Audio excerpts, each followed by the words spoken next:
ಎಲ್ಲರಿಗೂ ನಮಸ್ಕಾರ. ಸಿರಿ ಸ್ಟಡಿ ಬ್ಲಾಗ್ಗೆ ನಿಮ್ಮೆಲ್ಲರಿಗೂ ಸ್ವಾಗತ. ಲಾಸ್ಟ್ ವಿಡಿಯೋದಲ್ಲಿ ನಾವು ಮ್ಯಾಥ್ಸ್ ಅಧ್ಯಾಯ 2 ಪೂರ್ಣ ಸಂಖ್ಯೆಗಳ ಬಗ್ಗೆ ಪೂರ್ತಿಯಾಗಿ ತಿಳ್ಕೊಂಡ್ವಿ. 2 ಭಾಗದೊಳಗೆ ನಾನು ಅದನ್ನು ಎಕ್ಸ್ಪ್ಲೇನ್ ಮಾಡಿ ಹೇಳಿ ನಿಮ್ಗೆ. ಇವತ್ತು 3ನೇ ಅಧ್ಯಾಯವನ್ನು ಸ್ಟಾರ್ಟ್ ಮಾಡೋಣ. ಎಲ್ಲರೂ 2ನೇ ಅಧ್ಯಾಯನ ಹೇಳಿದ್ದು ಬಹಳಷ್ಟು ಜನ ಲೈಕ್ ಮಾಡಿರಿ. ಕೆಲವೊಬ್ಬರಿಗೆ ಗೊತ್ತಿರ್ತದೆ 6ನೇ 7ನೇ ಕ್ಲಾಸ್ ಇದೇನು ಹೇಳ್ತಾರೆ ಅಂತ ಅನ್ಬೋದು. ಕೆಲವೊಂದಿಷ್ಟು ಜನರಿಗೆ ಬೇಸಿಕ್ ನಾಲೆಜೇ ಇಲ್ಲ ಸ್ವಲ್ಪ ಗಣಿತದ ಬಗ್ಗೆ, ಯಾಕಂದ್ರೆ ಅವರಿಗೆ ಟಚ್ಚೇ ಇರಲ್ಲ. ಈ BA ಡಿಗ್ರಿ ಮಾಡಿದವ್ರಿಗೆ ಕೆಲವೊಂದಿಷ್ಟು ಜನಕ್ಕೆ ಇದ್ರ ಬಗ್ಗೆ ಹೆಚ್ಚು ನಾಲೆಜ್ ಇರೋದಿಲ್ಲ. ಅವ್ರಿಗೆಲ್ಲ ಸ್ವಲ್ಪ ಬೇಸಿಕ್ಕಾಗಿ ಗೊತ್ತಾಗಬೇಕಾಗ್ತೈತಿ. 5ನೇ ಕ್ಲಾಸ್ವರೆಗೂ ಆರಾಮಾಗಿ ನಾವು ಕೂಡ್ಸೋದು, ಕಳೆಯೋದು, ಭಾಗಾಕಾರ, ಗುಣಾಕಾರ ಮತ್ತು ಶೇಪ್ಗಳು ಅಂದ್ರೆ ವೃತ್ತ, ತ್ರಿಕೋನ ಮತ್ತು ಸ್ಕ್ವೇರ್, ರೆಕ್ಟ್ಯಾಂಗ್ಯುಲರ್ ಬಗ್ಗೆ ನಾವು ತಿಳ್ಕೊಂಡಿರ್ತೀವಿ. ಸ್ವಲ್ಪ ಹೆಚ್ಚಿನ ಮಟ್ಟದಲ್ಲಿ ಈಗ ನಾವು 6ನೇ ಕ್ಲಾಸಲ್ಲಿ ನೋಡ್ತೀವಿ. ಸ್ವಲ್ಪ ಟಫ್ ಅನ್ನಿಸ್ತೈತಿ ಇದು ಕೆಲವೊಬ್ಬರಿಗೆ. ಅದಕ್ಕೋಸ್ಕರ ನಾನು 6ನೇ ಕ್ಲಾಸ್ದಿಂದನೇ ಸ್ಟಾರ್ಟ್ ಮಾಡೀನಿ. ನನಗೆ ಎಲ್ಲಿವರೆಗೂ ಎಕ್ಸ್ಪ್ಲೇನ್ ಮಾಡೋಕ್ಕೆ ಬರ್ತೈತಿ ಅಲ್ಲಿವರೆಗೂ ನಾನು 6ನೇ 7ನೇ ಕ್ಲಾಸ್ಗಳನ್ನು ಎಕ್ಸ್ಪ್ಲೇನ್ ಮಾಡ್ತೀನಿ. ಮುಂದೆ 8, 9 ನೋಡೋಣ. ಈಗ ಮೊದಲಿಗೆ 6ನೇ ಕ್ಲಾಸ್ ಸ್ಟಾರ್ಟ್ ಮಾಡೀನಿ. 3ನೇ ಪಾಠ ಸಂಖ್ಯೆಗಳೊಂದಿಗೆ ಆಟ. ಇವತ್ತು ಈ ಪಾಠವನ್ನು ಸ್ಟಾರ್ಟ್ ಮಾಡೋಣ. ಯಾವ ಇಂಪಾರ್ಟೆಂಟ್ ಇರ್ತಾವೋ ಅವುಗಳನ್ನು ಮಾತ್ರ ನಾನು ನಿಮಗೆ ಹೇಳ್ಕೊತಾ ಹೋಗ್ತೀನಿ. ಇವತ್ತು ನಾವು ಈ ಪಾಠದೊಳಗೆ ಅಪವರ್ತನಗಳು ಮತ್ತು ಗುಣಕಗಳು ಬಗ್ಗೆ ತಿಳ್ಕೊಳ್ಳೋಣ. ಅಪವರ್ತ್ಯಗಳು ಅಂತ ಕರೀತಾರೆ. ಮತ್ತು ಅಪವರ್ತನಗಳು ಮತ್ತು ಗುಣಕಗಳನ್ನು ಇಂಗ್ಲೀಷ್ ಒಳಗೆ ಫ್ಯಾಕ್ಟರ್ಸ್ ಮತ್ತು ಮಲ್ಟಿಪಲ್ಸ್ ಅಂತ ಕರಿತೀವಿ. ಫ್ಯಾಕ್ಟರ್ಸ್ ಮತ್ತು ಮಲ್ಟಿಪಲ್ಸ್ಗಳಂತ ಕರಿತೀವಿ. ಈಗ ಅಪವರ್ತನಗಳು ಯಾವುವು, ಗುಣಕಗಳು ಯಾವುವು ಅಂತ ತಿಳ್ಕೊಳ್ಳೋಣ. ಈಗ ಒಂದು ಎಕ್ಸಾಂಪಲ್ ಕೊಡ್ತೀನಿ. ಮತ್ತು ಇನ್ನೊಂದು ಪಾಯಿಂಟ್, ಅಪವರ್ತನಗಳಿಗೆ ಭಾಜಕಗಳು ಅಂತ ಕೂಡ ಕರೀತಾರೆ ಮತ್ತು ಗುಣಕಗಳಿಗೆ ಅಪವರ್ತ್ಯಗಳು ಅಂತ ಕರೀತಾರೆ. ಇದನ್ನು ನಾವು ತಿಳ್ಕೊಂಡಿರಬೇಕು. ಒಂದು ಸಂಖ್ಯೆಯ ಭಾಜಕಗಳು ಅಥವಾ ಅಪವರ್ತನಗಳು ಎರಡು ಒಂದೇ. ಅದೇ ರೀತಿಯಾಗಿ ಗುಣಕಗಳು ಮತ್ತು ಅಪವರ್ತ್ಯಗಳು ಕೂಡ ಸೇಮ್, ಎರಡು ಅರ್ಥ ಒಂದೇ. ನಾವಿವತ್ತು ಎಕ್ಸಾಂಪಲ್ ತಗೊಳ್ಳೋದು 8 ತಗೊಳ್ಳೋಣ. ಇದು 8 ಯಾವ ಸಂಖ್ಯೆಗಳಿಂದ ಭಾಗ ಹೋಗ್ತೈತಿ ಅದನ್ನು ನಾವು ನೋಡ್ಕೋತಾ ಹೋಗೋಣ. ಮೊದಲಿಗೆ 8 1ರಿಂದ ಭಾಗ ಹೋಗ್ತೈತಿ. 1 8 8. ಮತ್ತು ಅದ್ರ ಶೇಷ ಭಾಗಾಕಾರ ಯಾವುದೇ ಸಂಖ್ಯೆಯನ್ನು 8 ಯಾವುದೇ ಸಂಖ್ಯೆಯಿಂದ ಭಾಗ ಮಾಡಿದಾಗ ಅದು ಶೇಷ 0 ಬರಬೇಕು. ಆ ರೀತಿಯಲ್ಲಿ ನಾವು ಅಪವರ್ತನಗಳನ್ನು ಆ ರೀತಿಯಲ್ಲಿ ನಾವು ತಗೊಳ್ಳೋಣ. 1 2ರಿಂದ ಭಾಗ ಹೋಗ್ತೈತಿ. 2 4 8 ಮತ್ತು 4 2 8 ಮತ್ತು 8 1 8. ಈ ಎಲ್ಲ ಸಂಖ್ಯೆಗಳಿಂದ 8 ಭಾಗ ಹೋಗ್ತೈತಿ, ಶೇಷ 0 ಬರ್ತೈತಿ. ಅದಕ್ಕೋಸ್ಕರ ಈ ಎಲ್ಲ ಸಂಖ್ಯೆಗಳನ್ನು 8ರ ಅಪವರ್ತನಗಳು ಅಂತ ಕರಿತೀವಿ. 8ರ ಅಪವರ್ತನಗಳು ಮತ್ತು 8ರ ಭಾಜಕಗಳು ಅಂತ ಕೂಡ ಕರಿತೀವಿ. 8ರ ಭಾಜಕಗಳು ಮೇನ್ ಇವೆಲ್ಲ ನೀವು 8ರ ಭಾಜಕಗಳು. ಯಾವ ಸಂಖ್ಯೆಯ ಈಗ 8ರ ಭಾಜಕಗಳನ್ನೆಲ್ಲವನ್ನು ನಾವು ಅಪವರ್ತನಗಳು ಅಂತ ಕರಿತೀವಿ. ಇವೆಲ್ಲ 8ರ ಅಪವರ್ತನಗಳು. ಈ ರೀತಿಯಾಗಿ ನಾವು ಯಾವುದೇ ಸಂಖ್ಯೆಯನ್ನು ತಗೊಂಡು ಅದರ ಅಪವರ್ತನಗಳನ್ನು ತಿಳ್ಕೊಬೇಕು. ಈಗ ಇನ್ನೊಂದು ನಂಬರ್ ತಗೊಳ್ಳೋಣ. 9 ತಗೊಳ್ಳೋಣ. 9 ಯಾವ್ಯಾವ ಸಂಖ್ಯೆಯಿಂದ ಭಾಗ ಹೋಗ್ತೈತಿ?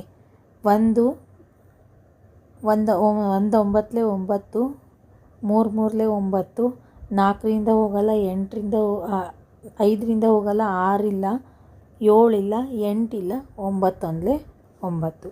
ಈ ರೀತಿಯಾಗಿ 9 1 3 ಮತ್ತು 9ನಿಂದ ಭಾಗ ಹೋಗ್ತೈತಿ. ಇವು 9ರ ಭಾಜಕಗಳು. ಇವುಗಳಿಂದ ಭಾಗಿಸಿದಾಗ 9ನ್ನು ಭಾಗಿಸಿದಾಗ ಶೇಷ ಎಷ್ಟು ಬರ್ತೈತಿ? ರಿಮೈಂಡರ್ 0 ಬರ್ತೈತಿ. ಅದಕ್ಕೋಸ್ಕರ ಇವು 9ರ ಭಾಜಕಗಳು. ಇವುಗಳನ್ನು ಅಪವರ್ತನಗಳು ಅಂತಲೂ ಕೂಡ ಕರಿತೀವಿ. ಈಗ ಅಪವರ್ತನಗಳು ಕಾನ್ಸೆಪ್ಟ್ ನಿಮಗೆ ಕ್ಲಿಯರ್ ಆಯಿತು ಅಂತ ಅಂದ್ಕೊತೀನಿ. ಈಗ ಇನ್ನೊಂದು ಎಕ್ಸಾಂಪಲ್ ಬೇಕಂದ್ರೂ ಸ್ವಲ್ಪ ದೊಡ್ಡದು ತಗೊಳ್ಳೋಣ. ಬೇಕಿದ್ರೆ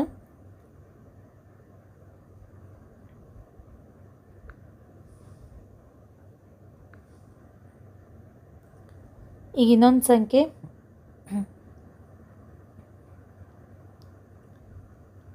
ನಾವು 12 ತಗೊಳ್ಳೋಣ. 12 ಯಾವ್ಯಾವ ನಂಬರಿಂದ ಭಾಗ ಹೋಗ್ತೈತಿ? 1 12 12, 2 6 12, 3 4 12, 4 3 12, 5ರಿಂದ ಬರಲ್ಲ, 6 2 12, 7ರಿಂದ ಬರಲ್ಲ, 8 ಇಲ್ಲ, 9 ಇಲ್ಲ, 10 ಇಲ್ಲ, 11 ಇಲ್ಲ, 12 12 12. ಈ ರೀತಿಯಾಗಿ 12ರ ಭಾಜಕಗಳು ಯಾವ್ಯಾವು? 1 2 3 4 6 12. ಇವೆಲ್ಲ 12ರ ಭಾಜಕಗಳು. ಇವುಗಳನ್ನು 12ರ ಅಪವರ್ತನಗಳು ಅಂತ ಕೂಡ ಕರಿತೀವಿ. ಈಗ ಅಪವರ್ತನ ಕಾನ್ಸೆಪ್ಟ್ ನಿಮಗೆ ತಿಳಿತು ಅಂತ ಅಂದ್ಕೋತೀನಿ. ಇದನ್ನು ಫ್ಯಾಕ್ಟರ್ಸ್ ಅಂತ ಕೂಡ ಕರಿತೀವಿ. 12ರ ಫ್ಯಾಕ್ಟರ್ಸ್ಗಳು ಯಾವ್ಯಾವು? 1 2 3 4 6 12. ಇದೇ ರೀತಿಯಾಗಿ ನೀವು ದೊಡ್ಡ ದೊಡ್ಡ ಸಂಖ್ಯೆಗಳನ್ನು ಸ್ವಲ್ಪ ಅಪವರ್ತನಗಳನ್ನು ಕಂಡುಹಿಡಿಯೋದು ಕಲಿಬೇಕು. ಬೇಗ ಮಾಡೋದನ್ನು ಕಲಿಬೇಕು. TET ಎಕ್ಸಾಮಲ್ಲಿ ಮತ್ತು ಈ CET ಎಕ್ಸಾಮ್ಸ್ಗಳಲ್ಲಿ ಇದೇ ರೀತಿಯಾದಂತಹ ಎಕ್ಸಾಂಪಲ್ಸ್ಗಳು ಬರ್ತಾವು. ನೆಕ್ಸ್ಟ್ ಈಗ ನೋಡ್ರಿ, ಶೇಷ ಇಲ್ಲೆಲ್ಲ 4 ತೊಗೊಂಡಾರ. ಒಂದು ಎಕ್ಸಾಂಪಲ್ ಅವರು ಸಣ್ಣ ಹುಡುಗರಿಗೆ ಬೇಗ ತಿಳಿಲಿ ಅಂಥೇಳಿ 1ರಿಂದ ಮೊದಲು ಭಾಗಿಸ್ಯಾರ 4 ಸಂಖ್ಯೆಯನ್ನು. ಇಲ್ಲಿ ಮೊದಲಿಗೆ 1ರಿಂದ ತಗೊಂಡಾರ, ಅಲ್ಲಿ ಶೇಷ 0 ಬಂತು. ಮತ್ತು 2 ತಗೊಂಡಾರ, ಇಲ್ಲಿನೂ ಕೂಡ ಶೇಷ 0 ಬಂತು. ಇಲ್ಲಿ 3 ತಗೊಂಡಾರ, 3 ಒಂದಲೇ 3 ಬಂತು. ಶೇಷ ಇಲ್ಲಿ 1 ಉಳಿತೈತಿ. ಅದಕ್ಕೋಸ್ಕರ ಇದು 4ರ ಅಪವರ್ತನ ಅಲ್ಲ. 4ರ ಭಾಜಕ 3 ಅಲ್ಲ, ಅದರ ಅಪವರ್ತನೂ ಅಲ್ಲ. ಇನ್ನು ಲಾಸ್ಟ್ 4 ಒಂದಲೇ 4. ಲಾಸ್ಟ್ ಅದೇ ಸಂಖ್ಯೆಯಿಂದನೇ ಲಾಸ್ಟ್ ಬರ್ತದೆ ಅಷ್ಟೇ, ಅದಕ್ಕಿಂತಲೂ ಹೆಚ್ಚಿಗೆ ಬರಲ್ಲ. 4 ಒಂದಲೇ 4 ಇದು ಲಾಸ್ಟ್. ಅದಕ್ಕೋಸ್ಕರ ಇಲ್ಲಿ 1 2 ಮತ್ತು 4 4ರ ಅಪವರ್ತನಗಳು ಅಥವಾ 4ರ ಭಾಜಕಗಳು ಅಂತ ಕರಿತೀವಿ. 4ರ ಭಾಜಕಗಳನ್ನು ಅಪವರ್ತನಗಳು ಅಂತ ಕೂಡ ಕರಿತೀವಿ. ಯಾವುದೇ ಸಂಖ್ಯೆಯ ಭಾಜಕಗಳನ್ನು ಅದರ ಅಪವರ್ತನಗಳು ಅಂತ ಕೂಡ ನಾವು ಕರಿತೀವಿ. ಈಗ ಇಲ್ಲಿ ಕೊಟ್ಟಾರ ನೋಡ್ರಿ, ಒಂದು ಸಂಖ್ಯೆಯ ಭಾಜಕಗಳು ಆ ಸಂಖ್ಯೆಯ ಅಪವರ್ತನಗಳು ಆಗುತ್ತವೆ. ತಿಳಿತಲ್ಲ? ಅಪವರ್ತನ ಕಾನ್ಸೆಪ್ಟ್ ತಿಳಿತು ಅಂತ ಅಂದ್ಕೊತೀನಿ. ಈಗ ಕೆಳಗಡೆಗೆ ಒಂದು ಲೈನ್ ಐತೆ ನೋಡ್ರಿ, 4ರ ಅಪವರ್ತನಗಳು 4ಕ್ಕಿಂತ ಕಡಿಮೆ ಇರುವುದನ್ನು ಗಮನಿಸಿ. ಅಂದ್ರೆ ಯಾವುದೇ ಒಂದು ದತ್ತ ಸಂಖ್ಯೆಯ ಅಪವರ್ತನಗಳು ಅದಕ್ಕಿಂತಲೂ ಕಡಿಮೆ ಇರ್ತಾವೆ ಮತ್ತು ಅದಕ್ಕೆ ಸಮವಾಗಿರ್ತಾವೆ. ಇದನ್ನು ಕೂಡ ಇಂಪಾರ್ಟೆಂಟ್ ಪಾಯಿಂಟ್. 4ರ ಅಪವರ್ತನಗಳಾದ 1 2 4 ಇವೆಲ್ಲ ಏನದಾವು? 4ಕ್ಕಿಂತ ಸಣ್ಣ ಅದಾವು ಮತ್ತು 4ಕ್ಕೆ ಸಮವಾಗಿದ್ದಾವೆ. ಯಾವಾಗಲೂ ಅಪವರ್ತನಗಳು ಅದೇ ದತ್ತ ಸಂಖ್ಯೆಗಿಂತ ಸಣ್ಣ ಇರ್ತಾವೆ ಯಾವಾಗಲೂ ಅಂತೀನಿ. ಅಪವರ್ತನ ಅಂದರೆ ಏನು ಗೊತ್ತಾಯಿತು? ಒಂದು ಸಂಖ್ಯೆಯು ಅದರ ಪ್ರತಿಯೊಂದು ಅಪವರ್ತನಗಳಿಗೂ ಗುಣಕವಾಗಿರುತ್ತದೆ. ಒಂದು ಸಂಖ್ಯೆಯು ಅದರ ಪ್ರತಿಯೊಂದು ಅಪವರ್ತನಗಳಿಗೂ, ಇವೆಲ್ಲ ಏನು ಅದಾವಲ್ಲ ಡಾರ್ಕ್ ದಪ್ಪ ಅಕ್ಷರದಲ್ಲಿ ಏನಿದಾವಲ್ಲ ಎಲ್ಲವನ್ನು ನೀವು ಬರೆದಿಟ್ಕೋರಿ, ಇವು ಇಂಪಾರ್ಟೆಂಟ್ ಆಗ್ತಾವೆ. ಒಂದು ಸಂಖ್ಯೆಯು ಅದರ ಪ್ರತಿಯೊಂದು ಅಪವರ್ತನಗಳಿಗೂ ಗುಣಕವಾಗುತ್ತದೆ. ಈಗ ಬಾಕ್ಸ್ನಲ್ಲಿ ಕೊಟ್ಟಾರಲ್ಲ ಆ ಎಕ್ಸಾಂಪಲ್ ನೋಡ್ರಿ, 4 × 5 = 20. 4 ಮತ್ತು 5 20ರ ಅಪವರ್ತನಗಳದಾವು. 20ರ ಅಪವರ್ತನಗಳು ಎರಡೂ ಕೂಡ ಅಪವರ್ತನಗಳು. ಈ ಅಪವರ್ತನಗಳಿಗೆ 20 ಏನಾಗೈತಿ? ಗುಣಕ ಆಗೈತಿ. 4 ಕೂಡ ಒಂದು ಅಪವರ್ತನ, 5 ಕೂಡ ಒಂದು ಅಪವರ್ತನ. ಇವೆರಡೂ ಅಪವರ್ತನಗಳ ಗುಣಕ ಯಾವುದೈತಿ? 20. ಇದೇ ವ್ಯಾಖ್ಯದೊಳಗೆ ಕೊಟ್ಟಾರ. ಒಂದು ಸಂಖ್ಯೆಯು ಅದರ ಪ್ರತಿಯೊಂದು ಅಪವರ್ತನಗಳಿಗೂ ಗುಣಕವಾಗಿರುತ್ತದೆ. ಈ ಎರಡೂ ಅಪವರ್ತನಗಳನ್ನು ಗುಣಿಸಿದಾಗ ಬರುವಂತಹ ಉತ್ತರ ಆ ದತ್ತ ಸಂಖ್ಯೆ ಏನಿರ್ತಲ್ಲ ಅದು ಗುಣಕವಾಗಿರ್ತೈತಿ ಅಂತ ಅರ್ಥ. ಮೊದಲಿಗೆ ನಾವು ಈಗ 20ರ ಅಪವರ್ತನಗಳನ್ನು ಬರೆಯೋಣ. 20ರ ಅಪವರ್ತನಗಳು ಯಾವ್ಯಾವು? 1 2 4 5 10 ಮತ್ತು 20. ಈ ಎಲ್ಲ ಅಪವರ್ತನಗಳ ಗುಣಕ ಏನಾಗಿರ್ತೈತಿ? 20 ಆಗಿರ್ತೈತಿ. ಒಂದೇ ತಗೋರಿ, 1ನ್ನು 20ರ ಜೊತೆ ಗುಣಿಸಿದಾಗ 1 ಮತ್ತು 20 ಎರಡೂ ಕೂಡ ಅಪವರ್ತನಗಳದಾವು. 1 20 20.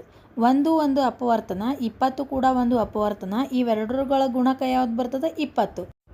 ಅದೇ ರೀತಿಯಾಗಿ 4 ಮತ್ತು 5 ತಗೋರಿ, 4 5 20 ಅಥವಾ 5 4 20. ಇವೆರಡರ ಗುಣಕ ಯಾವ್ದು ಬರ್ತದೆ? 20. ಅಂದ್ರೆ 20 ಸಂಖ್ಯೆಯು ಅದರ ಪ್ರತಿಯೊಂದು ಅಪವರ್ತನಗಳಿಗೂ ಗುಣಕ ಆಗೈತಿ. 4 × 5ರ ಗುಣಕ ಯಾವ್ದು ಬರ್ತದೆ? 20. ಈ ರೀತಿಯಾಗಿ 2 ಮತ್ತು 10 ತಗೋರಿ, 2 ಮತ್ತು 10ನ್ನು ತಗೊಳ್ಳೋಣ. ಈಗ 2 ಕೂಡ ಒಂದು ಅಪವರ್ತನ, 10 ಕೂಡ ಒಂದು 20ರ ಅಪವರ್ತನ. ಇವೆರಡರ ಗುಣಕ ಏನು ಬರ್ತದೆ? 20. 20 ಇವೆರಡರ ಗುಣಕ ಆಗೈತಿ. ಅದಕ್ಕೋಸ್ಕರ ದತ್ತ ಸಂಖ್ಯೆಯು ಅದರ ಅಪವರ್ತನಗಳ ಗುಣಕವಾಗಿರ್ತೈತಿ ಅಂತ ಅರ್ಥ. ಈಗ ನೆಕ್ಸ್ಟ್ ನೋಡೋಣ. ಇಲ್ಲಿ ಇನ್ನೊಂದು ಲೈನ್ ದಪ್ಪ ಅಕ್ಷರದೊಳಗೆ ಐತೆ ನೋಡ್ರಿ. ಪ್ರತಿಯೊಂದು ಸಂಖ್ಯೆಯ ಅಪವರ್ತನವಾಗಿದೆ. ನಾನು ಮೊದಲೇ ಹೇಳಿದ್ನಲ್ಲ, ಎಲ್ಲ ಸಂಖ್ಯೆಗಳಿಗೂ ಒಂದು ಅಪವರ್ತನವಾಗಿರ್ತದೆ. ಅಂದ್ರೆ ಒಂದು ಎಲ್ಲದರ ಜೊತೆಗೂ ಅಪವರ್ತನ. ಎಲ್ಲ ಸಂಖ್ಯೆಯನ್ನು 1ರಿಂದ ಭಾಗಿಸಿದಾಗ ಅದರ ಶೇಷ ಯಾವಾಗಲೂ 0 ಬರ್ತದೆ. ಈಗ 100ಕ್ಕೆ ತಗೊಂಡಾಗ 100ನ್ನು 1ರಿಂದ ಭಾಗಿಸಿದಾಗ 1 100 100. ಬೇಕಾದ ಸಂಖ್ಯೆ ತೊಗೊಳ್ರಿ, ಶೇಷ ಎಷ್ಟು ಬರ್ತೈತಿ? 0 ಬರ್ತೈತಿ. ಇದು ಏನದ? ಎಲ್ಲದಕ್ಕೂ ಕೂಡ ಅಪವರ್ತನವಾಗಿರ್ತೈತಿ. ಎಲ್ಲ ಸಂಖ್ಯೆಗೂ ಕೂಡ ಅಪವರ್ತನ ಆಗೈತಿ. ಇದು ಬರೆದಿಟ್ಕೋರಿ. ನೆಕ್ಸ್ಟ್ 7 ಅದೇ ಸಂಖ್ಯೆಯ ಅಪವರ್ತನವಾಗಿದೆಯೇ? ಹೌದು, ಆಗಿದೆ. ನೀವು 7 = 7 × 1 ಎಂದು ಬರೆಯಬಹುದು. 10ರ ಬಗ್ಗೆ ಏನು ಹೇಳುವಿರಿ? 15ರ ಬಗ್ಗೆ? ಪ್ರತಿಯೊಂದು ಸಂಖ್ಯೆಯನ್ನು ಈ ರೀತಿ ಬರೆಯಲು ಸಾಧ್ಯವೆಂದು ನೀವು ತಿಳಿಯುವಿರಿ. ಪ್ರತಿಯೊಂದು ಸಂಖ್ಯೆಯು ಅದರ ಅಪವರ್ತನವೇ ಆಗಿದೆ ಎಂದು ಹೇಳುತ್ತೇವೆ. ಈಗ ಹೇಳಿದ್ನಲ್ಲ, ಪ್ರತಿಯೊಂದು ಸಂಖ್ಯೆಯು ಅದರದ್ದು ಅಪವರ್ತನ ಆಗೈತಿ. ಈಗ ಆಗಲೇ 20 ತಗೊಂಡ್ವಲ್ಲ, ಈಗ 15 ತಗೊಳ್ಳೋಣ. 15ರದ್ದು ಅಪವರ್ತನಗಳು ಯಾವುವು? 1 3 5 15. 15 ಮತ್ತೆ ಬಂತಲ್ಲ, ಇದು 15 ಏನಿದು? 15 ಅದೇ ಸಂಖ್ಯೆನೇ ಆಗೈತಿ. ಅದೇ 15ರ ಅಪವರ್ತನ ಆಗೈತಿ. ಇದೇ ಕೊಟ್ಟಾರಷ್ಟೇ ಅಲ್ಲಿ. ಪ್ರತಿಯೊಂದು ಸಂಖ್ಯೆಯು ಅದರ ಅಪವರ್ತನವೇ ಆಗಿದೆ. ಎಲ್ಲ ಸಂಖ್ಯೆಯ ಅಪವರ್ತನಗಳ ಬರಿಬೇಕಂದ್ರೆ 1 ಮತ್ತು ಆ ಸಂಖ್ಯೆಯನ್ನು ಬರೀಲೇಬೇಕು ನೀವು. ಅಪವರ್ತನಗಳ ಪಟ್ಟಿಯಲ್ಲಿ 1 ಮತ್ತು ಆ ಸಂಖ್ಯೆ ಯಾವುದು ಕೊಟ್ಟಿರ್ತಾರಲ್ಲ, ಯಾವುದ್ರದ್ದು ಅಪವರ್ತನ ಬರಿತಿರ್ತೀವಲ್ಲ, ಯಾವ ಸಂಖ್ಯೆದ್ದು, ಅದನ್ನು 2 ಕಂಪಲ್ಸರಿ ಇದ್ದೇ ಇರ್ತಾವೆ. ಅದನ್ನು ಬಿಟ್ಟು ಮತ್ತೆ ಯಾವ್ಯಾವುದರಿಂದ ಅದು ಮಲ್ಟಿಪಲ್ ಆಗ್ತದೆ ಅನ್ನೋದು ನೋಡಿಕೊಂಡು ಬರಿಬೇಕು ನೀವು. ಒಂದು ಸಂಖ್ಯೆಯು ಈಗ ನೆಕ್ಸ್ಟ್ 16ರ ಅಪವರ್ತನಗಳು ಯಾವುವು? ಅವುಗಳೆಂದರೆ 1 2 4 8 16. ಇವುಗಳಲ್ಲಿ 16ನ್ನು ನಿಶ್ಶೇಷವಾಗಿ ಭಾಗ ಮಾಡದೇ ಇರುವ ಸಂಖ್ಯೆಗಳಿವೆಯೇ? ಇದನ್ನೇ 20 ಮತ್ತು 36ಗಳಿಗೆ ಪ್ರಯತ್ನಿಸಿ. ಇದರಿಂದ ತಿಳಿಯುವುದೇನೆಂದರೆ, ಒಂದು ಸಂಖ್ಯೆಯ ಪ್ರತಿಯೊಂದು ಅಪವರ್ತನವೂ ಆ ಸಂಖ್ಯೆಯನ್ನು ನಿಶ್ಶೇಷವಾಗಿ ಭಾಗಿಸುತ್ತದೆ. ನಾ ಈ ಪಾಯಿಂಟನ್ನು ನಿಮಗೆ ಮೊದಲೇ ಹೇಳೀನಿ. ಒಂದು ಸಂಖ್ಯೆಯನ್ನು ಪ್ರತಿಯೊಂದು ಅಪವರ್ತನವೂ ಆ ಸಂಖ್ಯೆಯನ್ನು ನಿಶ್ಶೇಷವಾಗಿ ಭಾಗಿಸುತ್ತದೆ. ಅದಕ್ಕೆ ಅಪವರ್ತನ ಅಥವಾ ಭಾಜಕ ಅಂತೀವಿ. ಈಗ 16ರ ಅಪವರ್ತನಗಳು 1 2 4 8 16 ಅದಾವಲ್ಲ, ಈ ಸಂಖ್ಯೆಗಳಿಂದ ನಾವು 16ನ್ನು ಭಾಗಿಸಿದಾಗ 1ರಿಂದ 16ನ್ನು ಭಾಗಿಸಿದಾಗ 0 ಬರ್ತೈತಿ. 1 16 16, ಶೇಷ 0 ಬರ್ತದೆ. 2 8 16, 4 4 16, 8 2 16. ಎಲ್ಲದರಿಂದನೂ ಕೂಡ ಶೇಷ ನಿಶ್ಶೇಷವಾಗಿ ಬರ್ತೈತಿ, ಅಂದ್ರೆ 0 ಬರ್ತದೆ. ಒಂದು ಸಂಖ್ಯೆಯ ಪ್ರತಿಯೊಂದು ಅಪವರ್ತನವೂ ಆ ಸಂಖ್ಯೆಯನ್ನು ನಿಶ್ಶೇಷವಾಗಿ ಭಾಗಿಸುತ್ತದೆ. ಇದು ಅಪವರ್ತನಗಳ ಲಕ್ಷಣ. ಇದು ನಾವೆಲ್ಲ ಗೊತ್ತಿರಬೇಕು ನಮಗಿವು. ಪ್ರತಿಯೊಂದು ಸಂಖ್ಯೆಯು ಅದರ ಅಪವರ್ತನವೇ ಆಗಿದೆ. ಒಂದು ಸಂಖ್ಯೆಯು ಪ್ರತಿಯೊಂದು ಅಪವರ್ತನವೂ ಆ ಸಂಖ್ಯೆಯನ್ನು ನಿಶ್ಶೇಷವಾಗಿ ಭಾಗಿಸುತ್ತದೆ. ಈ ರೀತಿಯಾಗಿ ನಾವು ಪಾಯಿಂಟ್ಸ್ಗಳನ್ನು ಮಾಡ್ಕೋತಾ ಹೋಗಬೇಕು. ತಿಳ್ಕೊತ ಇಂಪಾರ್ಟೆಂಟ್ ಯಾವಿರ್ತದೆ ಅದನ್ನು ಬರ್ಕೋತಾ ಹೋಗಬೇಕು. 34ರ ಅಪವರ್ತನಗಳಾವವು? ಅವುಗಳು 1 2 ಮತ್ತು 17. 3 ಅದೇ ಸಂಖ್ಯೆ 34. ಈ ಸಂಖ್ಯೆಗಳಲ್ಲಿ ಅತ್ಯಂತ ದೊಡ್ಡದು ಯಾವುದು? ಅದೇ 34. ಉಳಿದ ಅಪವರ್ತನಗಳಾದ 1 2 ಮತ್ತು 17 ಇವುಗಳು 34ಕ್ಕಿಂತ ಚಿಕ್ಕವು. ಇದೇ ರೀತಿ 64, 81, 56ಗಳನ್ನು ಪರೀಕ್ಷಿಸಲು ಪ್ರಯತ್ನಿಸಿ. ಅವು ನೀವು ಮಾಡಿ ನೋಡಬೇಕಿವೆಲ್ಲ. ದತ್ತ ಸಂಖ್ಯೆಯ ಪ್ರತಿಯೊಂದು ಅಪವರ್ತನಗಳು ಆ ಸಂಖ್ಯೆಗಿಂತ ಚಿಕ್ಕದು ಅಥವಾ ಅದಕ್ಕೆ ಸಮವಾಗಿರುತ್ತದೆ. ನಾನು ಮೊದಲೇ ಹೇಳೀನಿ, ಈ ಪಾಯಿಂಟ್ನೂ ಹೇಳೀನಿ. ಈಗ 34 ತಗೊಂಡಿವಿ, ಅದರ ಅಪವರ್ತನಗಳು 1 2 17 ಮತ್ತು ಅದೇ ಸಂಖ್ಯೆನೂ ಬರ್ತೈತಿ. 1 ಮತ್ತು ಅದೇ ಸಂಖ್ಯೆ ಅಪವರ್ತನ ಕಂಪಲ್ಸರಿ ಇರ್ತಾವೆ. ಮತ್ತು ಅದರ ಜೊತೆಗೆ ಮತ್ತೆ ಯಾವ ಕೂರದಿಂದ ನಿಶ್ಶೇಷವಾಗಿ ಅದು ಭಾಗ ಹೋಗ್ತೈತಿ, ಆ ಸಂಖ್ಯೆಗಳನ್ನು ನಾವು ಕಲೆಕ್ಟ್ ಮಾಡಿ ಬರಿಬೇಕು. 2 17 34 ನಿಶ್ಶೇಷವಾಗಿ ಭಾಗ ಹೋಗ್ತೈತಿ. ಮತ್ತು 17 ಎರಡಲೇ 34 ಅದು ಕೂಡ ನಿಶೇಷವಾಗಿ ಭಾಗ ಹೋಗ್ತೈತಿ. ಈ ರೀತಿಯಾಗಿ ದತ್ತ ಸಂಖ್ಯೆ ಅಂದರೆ ಕೊಟ್ಟಿರುವಂತಹ ಯಾವುದ್ರದ್ದು ಅಪವರ್ತನ ಬರೀತಿರ್ತೀವಲ್ಲ ಆ ಸಂಖ್ಯೆಯ ಪ್ರತಿಯೊಂದು ಅಪವರ್ತನಗಳು ಆ ಸಂಖ್ಯೆಗಿಂತ ಚಿಕ್ಕದು ಅಥವಾ ಅದಕ್ಕೆ ಸಮವಾಗಿರುತ್ತದೆ. ಅದರ ಅಪವರ್ತನಗಳು ಯಾವಾಗಲೂ ಅದಕ್ಕಿಂತ ಸಣ್ಣ ಇರ್ತಾವೆ ಮತ್ತು ಅದಕ್ಕೆ ಸಮ ಆಗಿರ್ತಾವೆ. ಅದಕ್ಕಿಂತಲೂ ದೊಡ್ಡ ಅಪವರ್ತನಗಳು ಇರೋದಿಲ್ಲ. ಇಲ್ಲಿ 5ನೇ ಪಾಯಿಂಟ್ ನೋಡ್ರಿ. ಸಂಖ್ಯೆ 76ಕ್ಕೆ 5 ಅಪವರ್ತನಗಳಿವೆ. 136 ಅಥವಾ 96 ಸಂಖ್ಯೆಗಳಿಗೆ ಎಷ್ಟು ಅಪವರ್ತನಗಳಿವೆ? ಇವುಗಳ ಅಪವರ್ತನಗಳನ್ನು ಕಂಡುಹಿಡಿದು ಎಣಿಕೆ ಮಾಡಿ ಹೇಳಲು ಸಾಧ್ಯವಿದೆ. ಒಂದೊಮ್ಮೆ 10,576, 25,642 ಇತ್ಯಾದಿ ದೊಡ್ಡ ಸಂಖ್ಯೆಗಳು ಅಥವಾ ಇದಕ್ಕಿಂತಲೂ ದೊಡ್ಡ ಸಂಖ್ಯೆಗಳಿದ್ದಾಗ ಅಂತಹ ಸಂಖ್ಯೆಗಳಿಗೆ ಅಪವರ್ತನಗಳ ಸಂಖ್ಯೆಗಳನ್ನು ಎಣಿಕೆ ಮಾಡಬಹುದು. ಕೆಲವೊಮ್ಮೆ ಇಂತಹ ಸಂಖ್ಯೆಗಳನ್ನು ಅಪವರ್ತಿಸುವುದು ಕಷ್ಟವಾಗಬಹುದು. ದತ್ತ ಸಂಖ್ಯೆಯ ಅಪವರ್ತನಗಳ ಸಂಖ್ಯೆಯು ಪರಿಮಿತವಾಗಿರುತ್ತದೆ. ಈಗ ಸಣ್ಣದವೀಗ ನಾವು 76, 15, 20 ಇವೆಲ್ಲ ತಗೊತೀವಿ. ಅದರದ್ದು ಎಣಿಸ್ಲಿಕ್ಕಾಗುವಷ್ಟು ಅಪವರ್ತನಗಳದಾವೆ, ಬೇಗನೆ ಮುಗಿದು ಹೋಗ್ತಾವೆ. ಆದರೆ ಒಂದೊಂದು ದೊಡ್ಡ ಸಂಖ್ಯೆದ್ದು ಅಪವರ್ತನಗಳನ್ನು ನಮ್ಗೆ ಬರೀಲಾಕ ಆಗಂಗಿಲ್ಲ, ಅಷ್ಟು ಅಪವರ್ತನಗಳು ಅದಾವೆ. ಆದರೆ ಎಣಿಕೆ ಮಾಡಬಹುದು, ಅಷ್ಟಂತೂ ಇರ್ತಾವೆ. ಆದರೆ ಕೆಲವೊಮ್ಮೆ ಅಂತಹ ಸಂಖ್ಯೆಗಳನ್ನು ಅಪವರ್ತಿಸುವುದು ಕಷ್ಟವಾಗಬಹುದು, ಕೆಲವೊಮ್ಮೆ ಅದು ಕಷ್ಟ ಆಗ್ತೈತಿ. ದತ್ತ ಸಂಖ್ಯೆಯ ಅಪವರ್ತನಗಳ ಸಂಖ್ಯೆಯು ಪರಿಮಿತವಾಗಿರುತ್ತದೆ. ಇದು ಇಂಪಾರ್ಟೆಂಟ್. ದತ್ತ ಸಂಖ್ಯೆಯ ಅಪವರ್ತನಗಳ ಸಂಖ್ಯೆಯು ಅಂದ್ರೆ ಪರಿಮಿತ, ಅಂದ್ರೆ ಅವು ಎಷ್ಟದಾವು, ಅದರ ಅಪವರ್ತನಗಳು ಎಷ್ಟದಾವು ಅಂತ ಹೇಳಿ ನಾವು ಕಂಡು ಹಿಡಿಬಹುದು. 7ರ ಗುಣಕಗಳಾವವು? ಸಹಜವಾಗಿ 7, 14, 21, 28 ಈ ಪ್ರತಿಯೊಂದು ಸಂಖ್ಯೆಯು 7ಕ್ಕಿಂತ ದೊಡ್ಡದು ಅಥವಾ 7ಕ್ಕೆ ಸಮವಾಗಿದೆ. ಪ್ರತಿಯೊಂದು ಸಂಖ್ಯೆಗಳಿಗೂ ಹೀಗಿರುವುದೇ?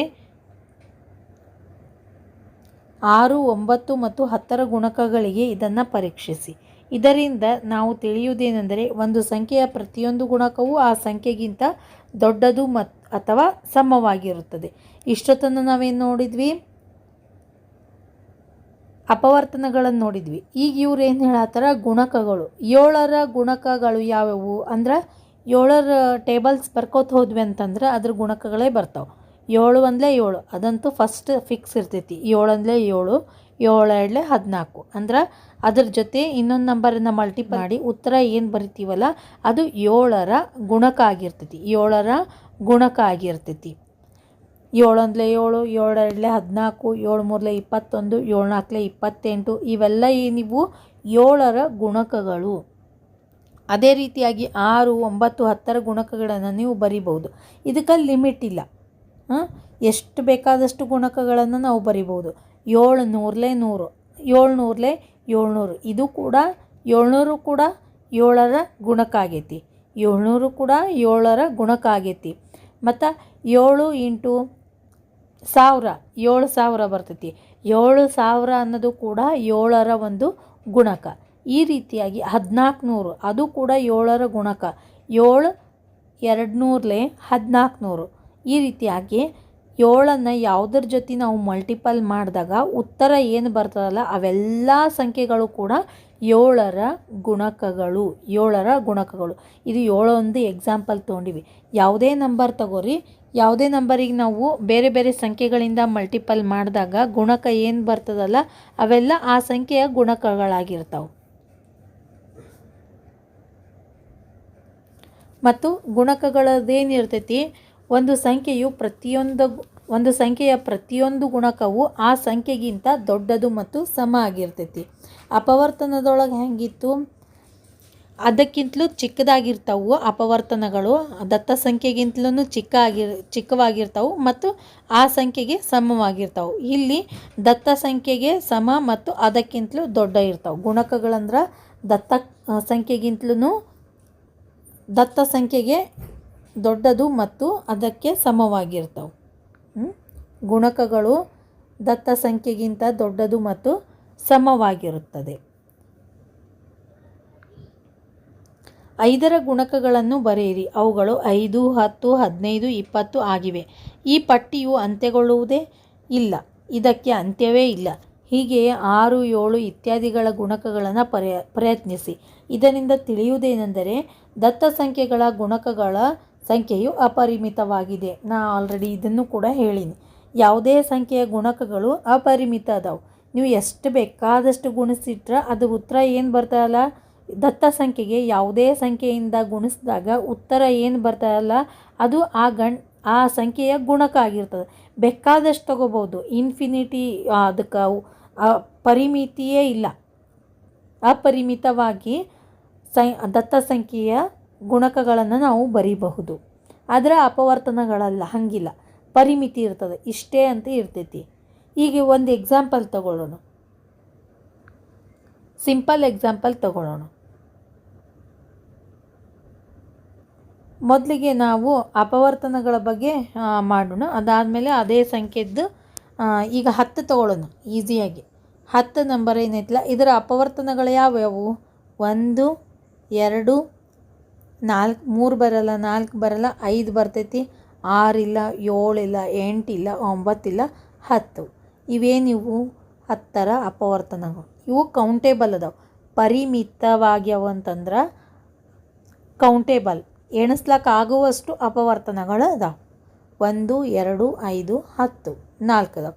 ಅದೇ ರೀತಿಯಾಗಿ 10ರ ಗುಣಕಗಳನ್ನು ತಗೊಂಡ್ರೆ 10ರ ಗುಣಕ ಯಾವ್ಯಾವ ಅಂದ್ರೆ 10 1 10, 10 2 20, 10 3 30, 10 4 40. ಈ ರೀತಿಯಾಗಿ ಇದರ ಗುಣಕಗಳು ಇನ್ಫಿನಿಟಿ. ನೀವು 10ನ್ನ 40ರಿಂದ ಗುಣಿಸಿದಾಗ ಎಷ್ಟು ಬರ್ತೈತಿ? 4000. ಇದು ಕೂಡ 10ರ ಗುಣಕ. ಈ ರೀತಿಯಾಗಿ ಎಷ್ಟೋ ಗುಣಕಗಳನ್ನು ನೀವು ಒಂದು ಸಂಖ್ಯೆ ಎಷ್ಟೋ ಗುಣಕಗಳನ್ನು ಕಂಡುಹಿಡಿಬೋದು. ಅವು ಅಪರಿಮಿತವಾಗ್ಯವು. ತಿಳಿತಾ? ಸಂಖ್ಯೆ 7 ಅದೇ ಸಂಖ್ಯೆಯ ಗುಣಕವಾಗುವುದೇ? ಹೌದು. ಯಾಕೆಂದರೆ 7 7 1 7. ಇದು ಬೇರೆ ಸಂಖ್ಯೆಗಳಿಗೂ ಅನ್ವಯಿಸುವುದೇ? 3, 12, 16ಗಳಿಗೆ ಪ್ರಯತ್ನಿಸಿ. ಎಲ್ಲ ಸಂಖ್ಯೆಗೂ ಅದೇ ರೀತಿಯಾಗಿಯೇ ನಾವು ಬರೀಬೋದು. ಇದರಿಂದ ಪ್ರತಿಯೊಂದು ಸಂಖ್ಯೆಯು ಅದೇ ಸಂಖ್ಯೆಯ ಗುಣಕವಾಗಿರುತ್ತದೆ. ಪ್ರತಿಯೊಂದು ಸಂಖ್ಯೆಯು ಅದೇ ಸಂಖ್ಯೆಯ ಗುಣಕವಾಗೈತಿ. ಹೌದು, ಪ್ರತಿಯೊಂದು ಸಂಖ್ಯೆಯಲ್ಲೂ ಕೂಡ ಅದನ್ನು 7 1 7 ತಗೋತೀವಿ. 8 1 8. ಆವಾಗ 8ರ ಗುಣಕ ಯಾವುದು? ಫಸ್ಟಿಗೆ ಬರಿಬೇಕಾದದ್ದೇ ಅದೇ ಸಂಖ್ಯೆಯನ್ನು ನಾವು ಫಸ್ಟಿಗೆ ಬರಿಬೇಕಾದದ್ದೇ. ಈಗ 100ರ ಗುಣಕಗಳನ್ನು ಬರೀರಿ ಅಂತಂದ್ರೆ ಫಸ್ಟಿಗೆ ಗುಣಕ ಬರಿಬೇಕಾಗಿದ್ದೆ 100ರದ್ದು 100 ಬರಿಬೇಕು. 100 1 100, 100 200, 100 3 300. ಇವೆಲ್ಲ ಏನಿವು 100ರ ಗುಣಕಗಳು. ಯಾವುದೇ ಸಂಖ್ಯೆಯಿಂದ ಈ ಸಂಖ್ಯೆಯನ್ನು ಮಲ್ಟಿಪಲ್ ಮಾಡ್ತೀವಲ್ಲ, ಈ ದತ್ತ ಸಂಖ್ಯೆಗೆ ಯಾವುದೇ ಸಂಖ್ಯೆಯಿಂದ ಮಲ್ಟಿಪಲ್ ಮಾಡಿದಾಗ ಬರುವ ಉತ್ತರ ಏನಿರ್ತದಲ್ಲ ಅದೆಲ್ಲ ಅದರ ಗುಣಕಗಳೇ ಇರ್ತಾವೆ. ಇವು ಗುಣಕಗಳು ಇನ್ಫಿನಿಟಿ ಆಗಿ ಇರ್ತಾವೆ. ಗುಣಕಗಳು ಇನ್ಫಿನಿಟಿ. ಅದೇ ಅಪವರ್ತನಗಳು ಕೌಂಟೇಬಲ್. ಅಪವರ್ತನಗಳು ಕೌಂಟೇಬಲ್, ಪರಿಮಿತ, ಇಷ್ಟೇ ಅಂತ ಇರ್ತಾವೆ. ಆದ್ರೆ ಗುಣಕಗಳು ಆಗ್ಲಾರ್ದಷ್ಟು ಅಪರಿಮಿತವಾಗಿ ಇರ್ತಾವೆ. ನೆನ್ಪಿಟ್ಕೊರಿ. ಒಂದು ಸಂಖ್ಯೆಯ ಎಲ್ಲ ಅಪವರ್ತನಗಳ ಮೊತ್ತವು ಆ ಸಂಖ್ಯೆಯ 2ರಷ್ಟಕ್ಕೆ ಸಮವಾಗಿದ್ದರೆ ಆ ಸಂಖ್ಯೆಯನ್ನು ಪರಿಪೂರ್ಣ ಸಂಖ್ಯೆ ಎನ್ನುತ್ತಾರೆ. ಒಂದು ಸಂಖ್ಯೆಯ ಎಲ್ಲ ಅಪವರ್ತನಗಳ ಮೊತ್ತವು ಆ ಸಂಖ್ಯೆಯ 2ರಷ್ಟಕ್ಕೆ ಸಮವಾಗಿದ್ದರೆ ಆ ಸಂಖ್ಯೆಯನ್ನು ಪರಿಪೂರ್ಣ ಸಂಖ್ಯೆ ಎನ್ನುತ್ತಾರೆ. ಆ ಸಂಖ್ಯೆಯನ್ನು ಪರಿಪೂರ್ಣ ಸಂಖ್ಯೆ ಅಂತ ಕರಿತೀವಿ. ಈಗ ಎಕ್ಸಾಂಪಲ್ ನೋಡೋಣ. 6 ಮತ್ತು 28 ಅಂತ ಆಲ್ರೆಡಿ ಅವ್ರು ಕೊಟ್ಟಾರ. 28ರ ಅಪವರ್ತನಗಳು ಯಾವ್ಯಾವು? 1 2 4 7 14 28. ಇವೆಲ್ಲ ಏನಿವು 28ರ ಅಪವರ್ತನಗಳು. ಇವೆಲ್ಲನೂ ಕೂಡ್ಸೋಣ ಈಗ. 1 2 3 ಆಯಿತು, 3 4 7, 7 7 14, 14 14 28, 28 2 28, 28 56 ಆಯಿತು. ಈ ಒಂದು ಸಂಖ್ಯೆಯ ಎಲ್ಲ ಅಪವರ್ತನಗಳ ಮೊತ್ತವು, ಈ ಎಲ್ಲ ಸಂಖ್ಯೆಗಳ ಮೊತ್ತವು ಈ ಸಂಖ್ಯೆಯ ಎರಡರಷ್ಟಕ್ಕೆ ಸಮವಾಗಿದ್ದರೆ, ದತ್ತ ಸಂಖ್ಯೆಯ ಎರಡರಷ್ಟಕ್ಕೆ ಸಮವಾಗಿದ್ದರೆ 28 56 56 ಅದನ್ನು ಪರಿಪೂರ್ಣ ಸಂಖ್ಯೆ ಅಂತ ಕರೀತಾರೆ. ತಿಳಿತು? ಇದನ್ನು ನೀವು ಬರೆದಿಟ್ಕೊರಿ. ಎಲ್ಲನೂ ನಾವು ಟೆಸ್ಟ್ ಮಾಡಿ ನೋಡಬೇಕಾಗ್ತದೆ. ಎಲ್ಲ ಪರಿಪೂರ್ಣ ಸಂಖ್ಯೆಗಳು ಆಗೋದಿಲ್ಲ. ಎಲ್ಲ ಸಂಖ್ಯೆಯ ಅಪವರ್ತನಗಳನ್ನು ಕೂಡಿಸಿದಾಗ ಅದು ಆ ಸಂಖ್ಯೆ ಪರಿಪೂರ್ಣ ಸಂಖ್ಯೆ ಅಂತ ತೋರಿಸಲ್ಲ. ನಾವು ಪ್ರತಿಯೊಂದನ್ನು ಎಕ್ಸಾಂಪಲ್ ಮೂಲಕ ತಿಳಿಬೇಕಾಗ್ತೈತಿ. ಅದೇ ರೀತಿಯಾಗಿ ನಾವೀಗ 10 ತಗೊಳ್ಳೋಣ. ಈಗ ನೆಕ್ಸ್ಟ್ ಎಕ್ಸಾಂಪಲ್ 10 ತಗೊಳ್ಳೋಣ. 10ರ ಅಪವರ್ತನಗಳು ಯಾವ್ಯಾವು? 10ರ ಅಪವರ್ತನಗಳು ಇಲ್ಲ 20 ತಗೊಳ್ಳೋಣ. 20ರ ಅಪವರ್ತನಗಳು ಯಾವ್ಯಾವು? 1 2 4 5 ಅದಾದಮೇಲೆ 10 20.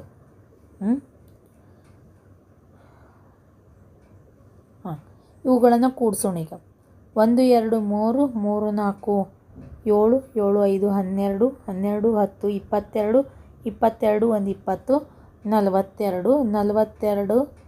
ಇದನ್ನು ದತ್ತ ಸಂಖ್ಯೆಯನ್ನು 2ರಿಂದ ಗುಣಿಸ್ಬೇಕು. ಇದು 40 ಆಯಿತು. ಆದರೆ ಇದು ನಾಟ್ ಈಕ್ವಲ್ ಟು ದತ್ತ ಸಂಖ್ಯೆಯ 2ರಷ್ಟಕ್ಕೆ ಈ ಅಪವರ್ತನಗಳ ಮೊತ್ತ ಸಮವಾಗಿಲ್ಲ. 2ರಷ್ಟಕ್ಕೆ ಸಮವಾಗಿಲ್ಲ. ದತ್ತ ಸಂಖ್ಯೆ 20 ಐತಿ. ಅದನ್ನು 2ರಷ್ಟಕ್ಕೆ ಅಂದರೆ 2ರಿಂದ ಗುಣಿಸ್ಕೊರಿ. 40 ಆಯಿತು. ಅವು 20ರ ಅಪವರ್ತನಗಳನ್ನೆಲ್ಲ ಕೂಡಿಸ್ಕೊರಿ. 42 ಬಂತು. 40 is not equal to 42. Therefore this is not a ಪರಿಪೂರ್ಣ ಸಂಖ್ಯೆ.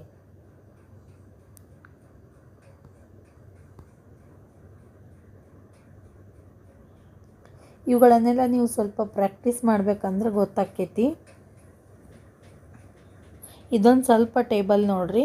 ಸಂಖ್ಯೆಗಳನ್ನು ಕೊಟ್ಟಾರ. ನೆಕ್ಸ್ಟ್ ಅಪವರ್ತನಗಳು ಮತ್ತು ಅಪವರ್ತನಗಳ ಸಂಖ್ಯೆ ಎಷ್ಟಂತ ಕೊಟ್ಟಾರ. ಮೊದಲಿಗೆ ಸಂಖ್ಯೆಗಳನ್ನು ನೋಡ್ರಿ. 1 ಫಸ್ಟ್ನೇ ಸಂಖ್ಯೆ ಐತಿ. ಅದರ ಅಪವರ್ತನಗಳು 1 ಅದೊಂದೇ ಬರ್ತೈತಿ. ಅಪವರ್ತನಗಳ ಸಂಖ್ಯೆ ಇಲ್ಲಿರುವಂಥ ಅಪವರ್ತನ ಎಷ್ಟದಾವು? 1ರ ಅಪವರ್ತನ ಎಷ್ಟೈತಿ? 1 ಐತಿ. 2ರ ಅಪವರ್ತನಗಳು ಯಾವ್ಯಾವು? 1 ಮತ್ತು 2. ಅಂದ್ರೆ ಅಪವರ್ತನಗಳ ಸಂಖ್ಯೆ ಎಷ್ಟದಾವು? ಇಲ್ಲಿ ಅಪವರ್ತನಗಳ ಸಂಖ್ಯೆ 2 ಅದಾವು. 1 ಮತ್ತು 2. 3ರ ಅಪವರ್ತನಗಳು 1 ಮತ್ತು 3. ಇಲ್ಲಿನೂ ಕೂಡ 2 ಸಂಖ್ಯೆಗಳದಾವು. ಅಪವರ್ತನಗಳ ಸಂಖ್ಯೆ 1 ಮತ್ತು 3. 4ರ ಅಪವರ್ತನಗಳು 1 2 4. ಇಲ್ಲಿ ಎಷ್ಟು ಅಪವರ್ತನಗಳ ಸಂಖ್ಯೆ ಅದಾವು? 3 ಅದಾವು. 5ರ ಅಪವರ್ತನಗಳು 1 5. ಇಲ್ಲಿ 2 ಅದಾವು. ಈ ರೀತಿಯಾಗಿ ಎಲ್ಲಿವರೆಗೂ ಮಾಡ್ಯಾರ? 12ರವರೆಗೂ ಮಾಡ್ಯಾರ. 12ರ ಅಪವರ್ತನಗಳು ಎಷ್ಟದಾವು? 1 2 3 4 6 12. ಟೋಟಲ್ ಎಷ್ಟದಾವು? 6 ಅದಾವು. ಅಪವರ್ತನಗಳ ಸಂಖ್ಯೆ 12ರ ಅಪವರ್ತನಗಳು ಮತ್ತು ಅಪವರ್ತನಗಳ ಸಂಖ್ಯೆ ಟೋಟಲ್ 6 ಅದಾವು.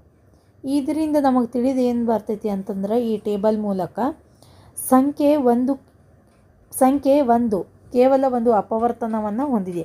ಅದು ಒಂದೇ ಒಂದು ಅಪವರ್ತನವನ್ನು ಹೊಂದೈತಿ. ಇಲ್ಲಿ ಕೇವಲ ಸಂಖ್ಯೆಗಳಿಗೆ ಸರಿಯಾಗಿ 2 ಅಪವರ್ತನಗಳಿವೆ. 1 ಮತ್ತು ಅದೇ ಸಂಖ್ಯೆ. ಎಲ್ಲ ಸಂಖ್ಯೆದು ನೋಡ್ರಿ. ದತ್ತ ಸಂಖ್ಯೆಗಳಿಗೆ 1 ಕಾಮನ್ ಐತಿ ಮತ್ತು ಅದೇ ಸಂಖ್ಯೆನೂ ಕಾಮನ್ ಐತಿ. 11ರೊಳಗೆ 1 11 2 ಅದಾವು ಮತ್ತು 12ರೊಳಗೆ 1 ಮತ್ತು 12.